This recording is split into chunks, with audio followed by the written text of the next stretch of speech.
What's up, guys? Time to show off a new build. This will be the first of this kind. Not of the 2.1s in general, but with an orange abalone dial. So this thing came out pretty freaking awesome. Straight on, you don't really see it as much, but in the light, you really get to see that kind of, like, I don't know, opal-esque, awesome refraction on them. So this is one of the dials where we had custom Kraken logos printed and we installed them on the dial. Did this in a brushed case, used a raised Atlas polished bezel with a resin filled orange minute insert.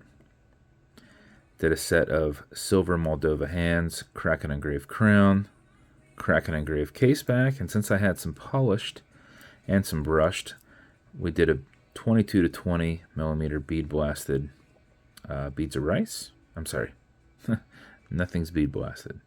Beads of rice. Beads of rice was throwing me off because I never say beads of rice, I say beads blasted. So we got brushed and polished beads of rice with an oversized custom Kraken clasp. Your adjustments are on the side. You can take this up quite far on the inside there. You'd basically just kind of walk it up inside where it attaches. So once you remove, these are push pins. Once you remove whatever you need, if you needed to make an additional micro adjustment, like taking one out was too tight, you can do half adjustments there. So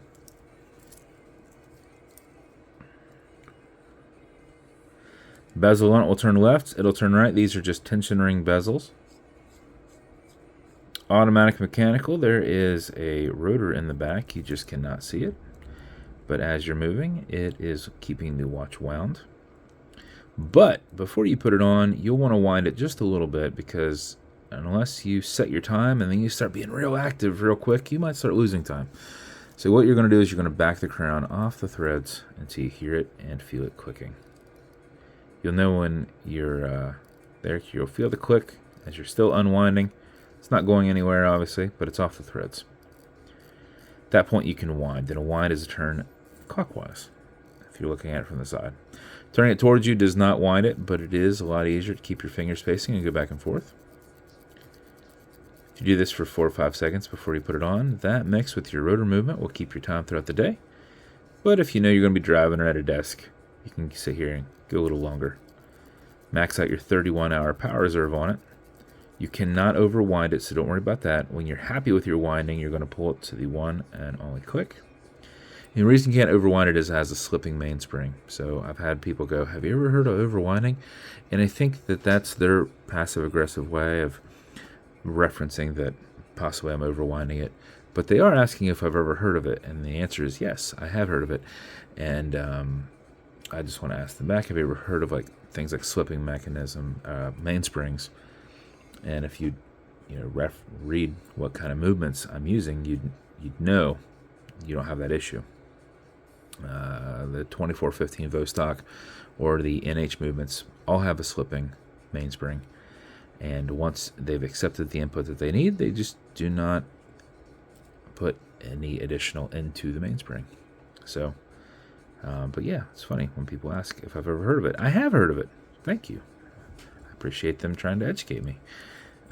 But anyway, once you're happy with your winding, you're going to pull it to the one and only click, which is what I had apparently done. And now you can set your time. Now, it does not have a hacking movement, so it will keep going.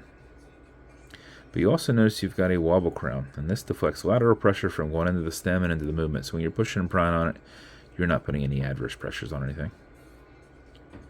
Okay, Google, what time is it? It's 9:54 a.m. 9:54 a.m. When you're good, you're going to push it over, get it out of that time setting, and then wind it down. And that is the build. As with every build, you're going to get matching beads. The wife threw these in, and it looks so cool together, especially when the abalone starts popping. Oh yeah, they do match.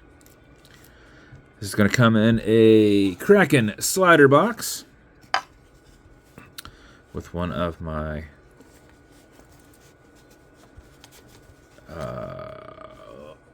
what are the schematic E style pillows. So come with watch cleaner. This is a foamer that's good on all glass and metal. So this watch as a whole, non-streaking, non-toxic, non-residue, as well as a microfiber. And it will also come with some fine scratch remover. This is Novus 2 from Amazon, just repackaged. It's like Polywatch, and it's for your acrylic glass because you can scratch it. But if you do, you'll use a tiny bit of this with your color matching microfiber and buff it out. Create some heat with your thumb. Nice circles, fill that in, and then remove it. And if it's still there, wait a little bit, let that solidify, and come back and do it again.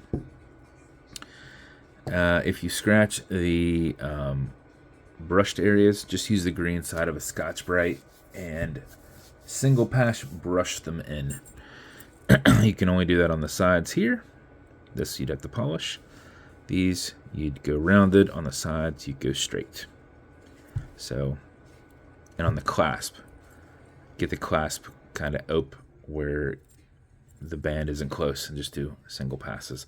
I actually take the double lock off so that I can get that bottom piece out and do that, and then I do that little lock piece by itself. So you'll know what I mean if you ever have to do it. That's the build. If it's going to you, congrats. You got something that is freaking awesome. So that's the build.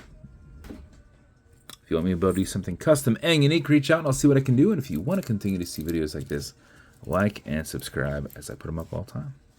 Thanks, guys.